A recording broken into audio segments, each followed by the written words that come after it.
Hi, I'm David Allen Lambert. I'm here with Terry O'Connell. We're your virtual historians. And it is the summertime. And I thought I would change it up a little bit and talk some more about some of the wonderful things that we can find historically online. And for me, well, if you can tell what's over my shoulder, that's the Royal Mail steamer Titanic, which I've had a fascination with since I saw Raise the Titanic when I was about 11 years old, a couple of years ago. Not as long back as when the Titanic actually sailed. I'm not that old, even though my kids might argue that fact. Um, Terry, I think we can both relate to a couple of years ago when we both went to Halifax and saw some amazing Titanic related sites. Definitely. I think that when we were planning that cruise, that was the one thing we both talked about. It was we have to hit these few locations just to touch on the Titanic history. Yeah, to go to the cemetery where so many of the Titanic victims are buried, and a lot of them are still unknown. A number of years ago, had a baby that had remained unknown for so very long, and they were able through DNA to actually identify the child. And the way the cemetery was laid out, like a bow of the ship, that was well planned out. Absolutely. And it was even more amazing when we went to the office. And you know me, I'm a pushy historian, and I just said, just out of curiosity, do you have any records of the burials on the Titanic? She brought out that large ledger sheet and opened it up, and there we are actually seeing the ledger that was used when they were entering in each one of the burials from the disaster. What's funny is that the book was actually set to the side. So while you were talking about your family stuff, I had already opened the first few pages and didn't see anything interesting. So I shut it. I should have looked harder. Yeah. Went a little deeper. When I went into the office initially, it was because I didn't want to find out more about the Titanic. Obviously, we saw the gravestones and all that. It was to find out more about my great-grandfather, who lies in an unmarked grave in Halifax. He died back in 1869. And this cemetery also cares where he's buried at. And so whenever we got to see the other book, I thought that was a real treat, because it was just us and the records, not like a horde of people from a tour bus or anything like that. So, and then of course we went to the Canadian Maritime History Museum in Halifax, where they had pieces of the flotsam and jetsam, if you will. For me, it was really the touchstone pieces of the Titanic, pieces of the ornate woodwork, deck chairs, the baby's booties. Oh yeah. It's just stuff like that that just really kind of hits home. And the Titanic story lives on. I mean, it's now going towards the 110th anniversary of when she sank. Next April will be the 110th year. And technology is out there, so you bring the events of that night to life. In fact, two website links, which you'll find at the end of this recording. One of them is the Titanic sinking itself. The Titanic took a little over 2 hours and 40 minutes to sink. She struck the iceberg on April the 14th, 1912, just a little bit before midnight, about 11:40, I believe. And then 2 hours and 40 minutes later, all those souls perished. And so many did not make it, especially third-class passengers, second-class passengers. It kind of gives you, I don't know, the best way I could say is like a forensic analysis. I mean, you saw the link to the video. It's like timed in such a way.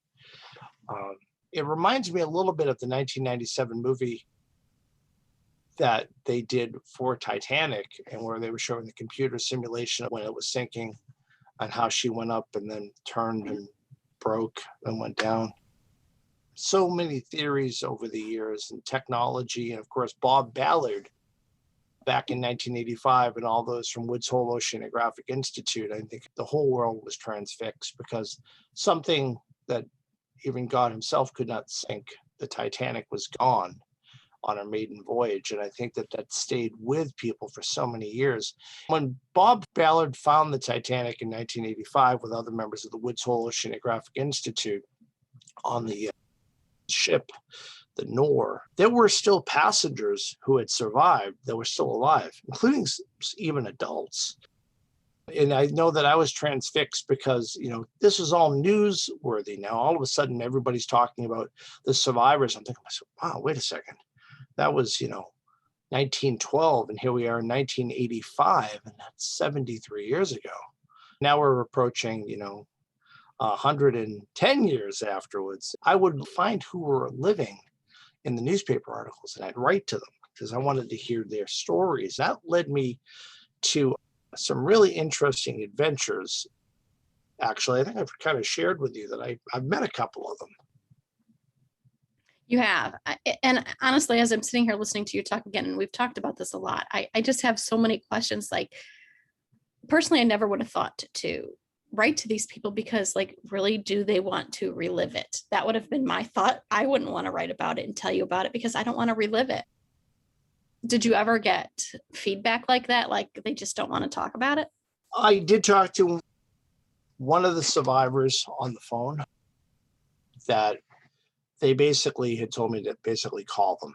And I was like a little nervous. And they said that they had lost most of their family and she was a small child. She didn't remember a lot about it. She was actually the last American survivor. She actually lived in Massachusetts. And I respected her wishes, and obviously didn't write her again. It was kind of touching to have a chance to talk to her. Back in 1987, when they had the 75th anniversary at the Copley Hotel in Copley Square, Boston, not far from where I work in Boston now at NEHGS, they had the 75th anniversary of the sinking of the Titanic, and the observation probably more fitting word than, say, the anniversary. And then that's where I met a number of passengers. It was Ava Hart, who a lot of people might remember. She was from England. She was a child on board the Titanic. There was Michelle Nevertil, who was one of twin boys that were kidnapped by their father. They were from France. Boarded the Titanic under an assumed name. I met one of the brothers. There was Eleanor Schumann. There was, oh gosh, I have to go back my list here. Ruth Becker, Frank Axe, who was a young boy at the time, and then there was Bertram Dean. Bertram was a small toddler at the time, and he actually got separated from his mother when they were in different lifeboats. And when I was talking with him, I noticed there was a lady standing next to him and not getting a lot of attention from anybody per se. And I said, "Oh, you related?" She goes, "Oh yeah, that's my brother." And I thought to myself, the story I knew that Bertram's mother never remarried. And I said, were you on the Titanic? She goes, I was the youngest passenger. Oh my gosh. And that was Edith Gladys Milvina Dean. And that was 1987. And for every year until she died in 2009, including a couple of times when she came back to Boston, I knew her very well. We were pen pals. She would send Christmas gifts to my oldest daughter, Brenda. I love Auntie Milvina. Brenda would send her cards and make jewelry for her and all that. And it really, really was a special relationship. We were sort of pen pals. And of course, she wouldn't remember anything about the Titanic. Let me show you a picture of her. So this is Milvina with her mother in 1912. Aww. Yeah, she was born in February. And the Titanic, of course, sailed, just a couple of months later. And this is a picture from about 1996 with me and Milvina, about 25 years ago, when she was in Boston. This is the time where they had raised the large section of the Titanic up. Well, they attempted to and fell back down. Okay. But she came to Boston a couple of times, and every time we would meet and we'd have a cup of tea, she would bring back a little souvenir. Well, I suppose Milvina wouldn't care. She had a little hankering for a little nip of Jack Daniel's whiskey once in a while. And that could be how come she lived to be 97 years old. Maybe that was a good Tennessee whiskey. But no, she obviously was just having a little bit every so often. I remember going and getting a bottle for her. And the next time I said, "Hey, do you need me to make a packy run for you again?" She laughed. She was a sweet person. I had a chance to write to a lot of other passengers, including another lady who was from Massachusetts, and her name was Marjorie Robe. Now, Marjorie lived to be 103, and kind of like Rose Decatur from the Titanic movie, Marjorie Robe also lived to be over 100. And, you know, as Rose Decatur was the last first-class passenger, so was Marjorie Robe. I remember talking to Marjorie because here's somebody who was born in 1889. Now, Melvina was born in 1912. She doesn't remember being on the vessel. And a lot of the other ones were toddlers or very small children. And some of them did have certain memories, of course, you know, as frightening as it was. But here's the last adult passenger and the last first-class passenger. And I asked her, I said, "Do you remember them playing Nearer My God to Thee?" And she goes, "You know, in all the chaos of what was going on that night, I do remember the band playing, but do I remember them playing that song? No." Right, And because how old was she? she was 21 years of age. Oh, okay. Yeah, so she was an adult. She was the last passenger. I mean, everybody else was either, you know, 11 or 12 or 5 or 6, or, you know, an infant like Melvina, or a toddler like Bertram or Michelle Nevertill. You know, I mean, to shake hands. I mean, with Melvina was hugs and kisses, and corresponding. I mean, I cherish every letter, every envelope I have. In fact, I even saved the wrappings from the packages that she would send Brenda, because it had all sorts of British stamps on it and all that. So That's very sweet. I've got a great picture of my wife and Brenda and I. At the same time this picture was taken here, and Brenda seen that. probably about not even a year old. So that's why I know this had to have taken place in 1996 in the summertime. I mean, how many, you know, soon to be 26-year-olds can say that they had a honorary great auntie who was on the Titanic, and actually to be held by her at the time. So it was kind of a nice little way of connecting her with history. Absolutely. So, yeah. That's sweet. It is a sweet picture. I've seen it on Facebook. Yeah, I probably could dig it up, but I figured I didn't have to show my entire family photo album tonight. You know, besides seeing the video of sort of the real time of the Titanic, for me, obviously, I'd love to get in that submarine and go down and visit with the Titanic and see all the artifacts and see the vessel herself. But obviously, we can't do that. I think that it's like $30,000 price tag. So I think I'd probably rather do something else with $30,000. Maybe it's even more expensive. But if you have a PC through YouTube, you can actually watch the video. It's about 2 hours long, and it's done by Steam. So my computer is kind of historic. So my VR headset, I've watched this video, and it's, of course, this is just the walkthrough.